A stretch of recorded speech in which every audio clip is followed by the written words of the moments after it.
سب سے پہلے تو میں دو چیزوں کی آپ کو وضاحت کرتی ہوں.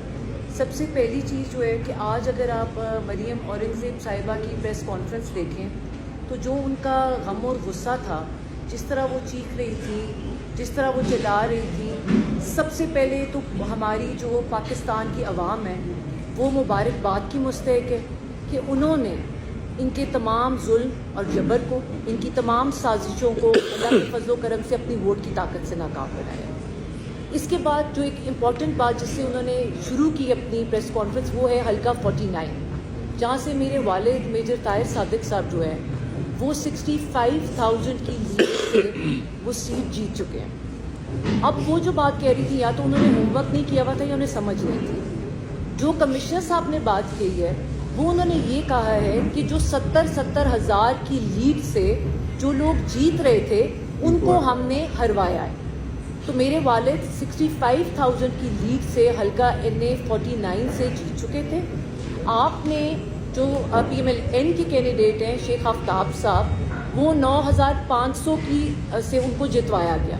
تو اس 9,500 پلس 75,000 ان کا مطلب کہنے کا یہ تھا کہ 75,000 ووٹس کا فراڈ اور گھپلا ہوا ہے. تو پہلی تو یہ کلیریفیکیشن ہوتی. دوسری انہوں نے جو بات کہی کہ الیکشن کمیشن جو ہے وہ 3 دن انتظار کرتا رہا کہ لوگ ہمارے پاس اپنی شکایات لے کر آئیں. تو میں ابھی آپ کے ساتھ شیئر کروں گی، میں ابھی آپ کے ساتھ شیئر کرتی ہوں. ہم 2 دفعہ الیکشن کمیشن میں گئے. الیکشن کمیشن کا آرڈر میرے پاس موجود ہے. جو پہلا ان کا آرڈر تھا وہ یہ تھا کہ RO کے پاس آپ جائیں اور 45 کے مطابق جو فارم 47 ہے وہ ہماری غیر موجودگی میں یا میرے الیکشن ایجنٹ کی غیر موجودگی میں وہ فارم جو ہے وہ ایشو ہے. ہم وہ لے کے RO کے آفس گئے. الیکشن کمیشن کا آرڈر جب ہم وہ لے کے RO آفس گئے تو RO صاحب وہاں پہ موجود نہیں تھے، وہ غائب تھے. وہ ہمیں کسی جگہ نہیں ملے. RO کے آفس میں تالے لگے ہوئے تھے.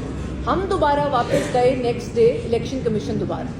وہاں سے انہوں نے ہمیں دوبارہ یہ آرڈر دیا کہ اب آپ DRO کے پاس جائیں اور DRO صاحب کو پابند کیا کہ آپ فارم 45 کے مطابق ان کو بٹھا کے فارم 47 شائع کریں.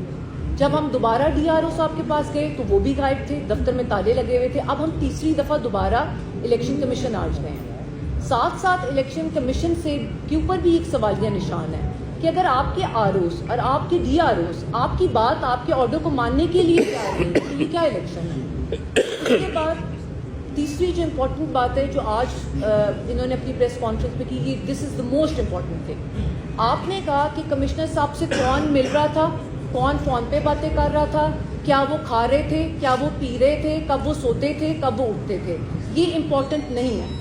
امپورٹنٹ یہ ہے کہ جو اگر آپ کے بقول وہ الزام ہے تو امپورٹنٹ یہ ہے کہ ان کو آپ بلائیں. اس میں بہت سادہ سا فارمولا ہے، اس میں کچھ آپ کو کرنے کی ضرورت نہیں ہے. اگر آپ سمجھتے ہیں کہ ان کا الزام ہے، تمام کینڈیڈیٹس جتنے بھی پنڈی ڈویژن کے ہیں آپ ان کو کسی بھی جگہ بلا لیں، میڈیا کے تمام نمائندگان کو بلا لیں. ہم اپنے فارم 45 لے جائیں گے. آپ DROs کو پابند کریں، ROs کو پابند کریں پنڈی ڈویژن کے. وہ تمام لوگ وہاں پہ آ جائیں گے اور دودھ کا دودھ اور پانی کا پانی جو ہے وہ بالکل واضح ہو جائے گا کہ کون کہاں پہ اسٹینڈ کرتا ہے. اس میں ہمیں اس کو الجھانے کی ضرورت نہیں ہے، اس ایشو کو کہ کون ان سے مل رہا تھا، کیا وہ کھا رہے تھے، کیا وہ پی رہے تھے. اس کا سادہ سا اور سمپل سا سولوشن ہے کہ آپ آئین اور قانون کے مطابق اگر ساری چیزیں چاہتے ہیں اور اگر آپ کلیم کرتے ہیں کہ آپ جیتے ہوئے ہیں، ہمارے پاس ہمارے تمام فارم 45 موجود ہیں.